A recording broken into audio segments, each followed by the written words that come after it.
আমাদের প্রিয় নবীজি হযরত মুহাম্মদ সাল্লাল্লাহু আলাইহি সাল্লাম আল্লাহর নির্দেশে মিরাজে গিয়েছেন। আল্লাহ তাআলা তাকে অনেক নিদর্শন ও মানুষের কর্মকাণ্ডের নমুনা ও শাস্তি দেখিয়েছেন।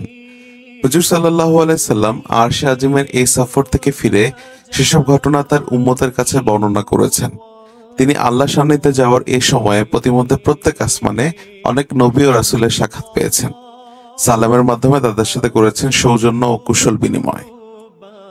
মিরাজের এই সফরে হযরত মুহাম্মদ সাল্লাল্লাহু আলাইহি সাল্লাম সাক্ষাৎ পান প্রথম আসমানে হযরত আদম আলাইহিস সালাম, দ্বিতীয় আসমানে হযরত ঈসা আলাইহিস সালাম ও হযরত ইয়াহইয়া আলাইহিস সালাম, তৃতীয় আসমানে হযরত ইউসুফ আলাইহিস সালাম, চতুর্থ আসমানে হযরত ইদ্রিস আলাইহিস সালাম, পঞ্চম আসমানে হযরত হারুন আলাইহিস সালাম, ষষ্ঠ আসমানে হযরত মুসা আলাইহিস সালাম, সপ্তম আসমানে হযরত ইব্রাহিম আলাইহিস সালাম। এছাড়াও হযরত মুহাম্মদ সাল্লাল্লাহু আলাইহি ওয়াসাল্লাম সিদরাতুল মুনতাহায় আল্লাহ তাআলার সান্নিধ্য লাভ করেন। ভিডিওটি ভালো লেগে থাকলে লাইক দিন, শেয়ার করুন এবং আমাদের চ্যানেল নতুন হয়ে থাকলে চ্যানেলটিকে সাবস্ক্রাইব করুন।